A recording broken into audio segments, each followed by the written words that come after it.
Neelima AP వ్యాప్తంగా ఇసుక అక్రమ రవాణా కావచ్చు ఇసుక అక్రమ తవ్వకాల విషయం గురించి అందరికీ తెలిసింది ఏ రకంగా యథేచ్ఛగా ఇసుక అక్రమ రవాణా జరుగుతా ఉందనేది అయితే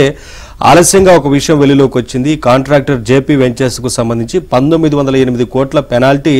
ఎన్జీటీ విధించింది అది కూడా గత ఏడాది మార్చిలోనే విధించినట్లుగా కనిపిస్తా ఉంది కదా ఈ పెనాల్టీ రైట్ చూద్దాం రాష్ట్రంలో అక్రమ ఇసుక తవ్వకాల లీలలు అన్ని కావు తవ్వే కొద్ది బయట పడుతూనే ఉన్నాయి పర్యావరణ ఉల్లంఘనలకు గాను కాంట్రాక్ట్ సంస్థ జేపీ వెంచర్స్ కు ఎన్జీటీ ఏకంగా 1908 కోట్లు పెనాల్టీ విధించింది గత ఏడాది మార్చిలోనే ఈ మేరకు భారీ జరిమానా వేసింది అయితే ఈ విషయం ఆలస్యంగా తాజాగా వెలుగులోకి వచ్చింది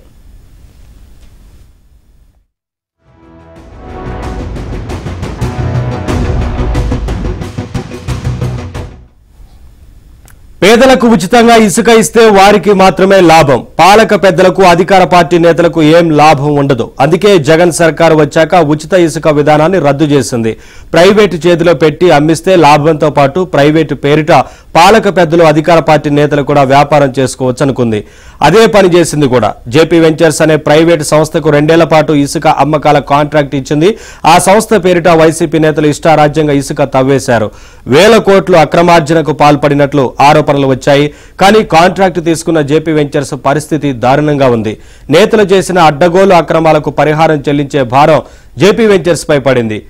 10 100 కాదు ఏకంగా 1908 కోట్ల పెనాల్టీ విధించారు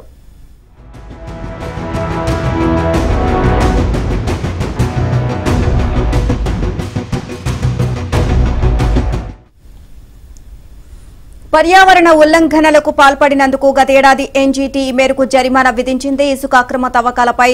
ఇటీవల ఎన్జీటీ ఇచ్చిన తీర్పులో ఈ విషయం వెలుగులోకి వచ్చింది పెనాల్టీ వ్యవహారం ప్రస్తుతం సుప్రీంకోర్టులో ఉంది జగన్ సర్కార్ వచ్చాక ఉచిత ఇసుక విధానం రద్దు చేసి 2021 మే 12 నుంచి 2023 మే 13 వరకు 2 ఏళ్ల పాటు ఇసుక కాంట్రాక్ట్ ను జేపీ వెంచర్స్ కు ఇచ్చింది 2021 మేలో ఇసుక టెండర్ అప్పగించగా అక్రమ ఇసుక తవ్వకాలు పర్యావరణ విధ్వంసం చేస్తున్నారు అంటూ ఆగస్టులో జేపీ వెంచర్స్ పై గుంటూరుకు చెందిన నాగేంద్ర కుమార్ జాతీయ హరిత ట్రిబ్యునల్లో కేసు వేశారు రాష్ట్ర పర్యావరణ ప్రభావ అంచనా సంస్థ కాలుష్య నియంత్రణ మండలి ఇంకా కేంద్ర పర్యావరణ అటవీ మంత్రిత్వ శాఖ పరిధిలోని జాయింట్ కమిటీలతో ఎన్జీటీ విచారణను చేయించింది సెమీ మెకనైజ్డ్ రీచ్ల్లో భారీ యంత్రాలు ఉపయోగించి ఇసుక తవ్వకాలు చేస్తున్నారు అని పర్యావరణ పరిరక్షణ మార్గదర్శకాలను పూర్తిగా ఉల్లంఘించారు అని విచారణలో తెలియజేసింది ఇక దీంతో 2023 మార్చి 23న ఎన్జీటీ కీలక నిర్ణయం తీసుకుంది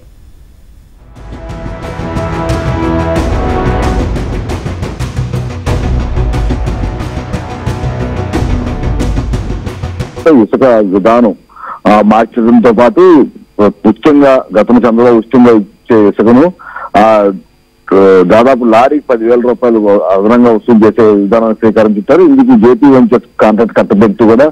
ఆ రోజు ఆదేశాలు జారీ చేశారు అయితే పైకి జేపీ వెంచర్స్ పేరు ఉన్నప్పటికీ కూడా రాష్ట్ర వ్యాప్తంగా ఎక్కడైతే ఇసుక రీచ్లు ఉన్నాయో దాని వాళ్ళ సమాంతరంగా అధికార పార్టీ నాయకులు కూడా ఇష్టం దోచుకోవడం తద్వారా వచ్చిన అక్రమార్జనను స్థానికంగా ఉన్న ఎమ్మెల్యేలు కావచ్చు వైసీపీ నాయకులు కావచ్చు వారు పంచుకోవడం అందులో వాటర్ తాడేపల్లి ప్యాలెస్ వెళ్తున్నాయంటూ కూడా గతంలో ఆధారాలతో కూడా చూపించిన పరిస్థితి అయితే ఇప్పుడు తాజాగా పర్యావరణ ఉల్లంఘించారంటూ దీనికి సంబంధించి కేంద్ర ప్రభుత్వం అలాగే సుప్రీంకోర్టు కూడా తీవ్రంగా స్పందించింది వెంటనే ఎవరైతే జేపీ వెంచర్స్ ఉన్నారో వారికి 18 కోట్లు ఒక్కో రీచ్కి 18 కోట్లు చెప్తున్నాం దాదాపు 110 రీచ్లకు సంబంధించి 1908 కోట్లు ఆ జరిమానా విధించడం ఇప్పుడు దేశవ్యాప్తంగా సంచలనం కలిగించింది ఎందుకంటే మొత్తం జేపీ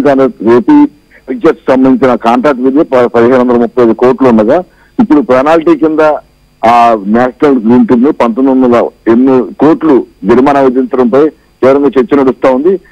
జగన్మోహన్ రెడ్డిని నమ్ముకుంటే తాము నట్టేట మునిగామంటూ ఇప్పుడు జేపీ వెంచర్స్ సంబంధించి సంస్థ ప్రతినిధులు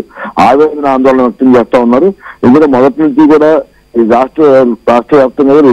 యథేచ్ఛగా సాగుతున్న పరిస్థితి అయితే మనకు కనిపిస్తా ఉంది ఇందులో ప్రధానంగా పైకి జేపీ వెంచర్స్ కాంట్రాక్ట్ సంస్థ కట్టబెట్టినప్పటికీ కూడా చాలా చోట్ల కూడా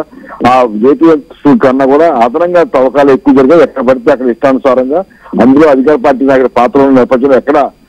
అధికారులు కూడా చర్యలు తీసుకోకపోవటం దాంతో అసలు అడ్డు అదుపు లేకుండా పోయింది ప్రస్తుతం ఉన్న పరిస్థితుల్లో ఇటీవల జేపీ వెంచర్స్ కాంట్రాక్ట్ సంస్థ అగ్రిమెంట్ కూడా ముగిసినప్పటికీ కూడా ఇప్పటికీ యథేచ్ఛగా ఇసుక తవ్వకాలు జరుగుతుంది అయితే వీటి వెనక మొత్తం కూడా అధికార పార్టీ నాయకులు ఉన్నాయనేది వాస్తవం. మొత్తం జగన్మోహన్ రెడ్డిని నమ్ముకుని తమ నట్టేట మునిగామని కూడా ఇప్పుడు జేపీ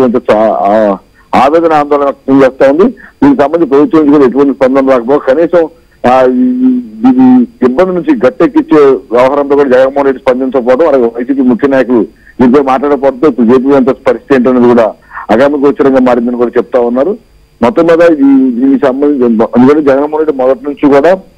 ఎవరిని తన అవసరానికి ఎవరినైనా వినియోగించుకోవడం, అవసరం తీరాక వదిలేయటం అనేది పరిపాటిగా మారింది. అది ఇప్పుడు ఇంట్లో కుటుంబ సభ్యుల దగ్గర నుంచి రాజకీయ నాయకుల దగ్గర నుంచి మంత్రుల వరకు అందరినీ చూస్తాం. అందులో ఇప్పుడు జేపీ వెంచర్ సంస్థ కూడా బలైందని కూడా చెప్తా ఉన్నారు. ఈ నేపథ్యంలో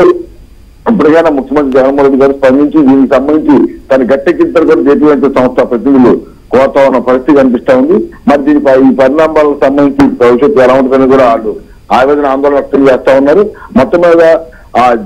జగన్మోహన్ రెడ్డి నమ్మిన వల్ల ఈ రోజు తమకి ఇంత జరిగిందని కూడా వారు చెప్తా ఉన్న పరిస్థితి కనిపిస్తా ఉంది. ఇప్పుడు ప్రభుత్వం అంటే రాష్ట్ర ప్రభుత్వం ఏ విధంగా స్పందిస్తుంది, దీనికి సంబంధించి ఏ విధమైన చర్యలు తీసుకుంటున్న అందరూ ఆసక్తిగా ఎదురు చూస్తున్నారు. Right, thank you Prasad.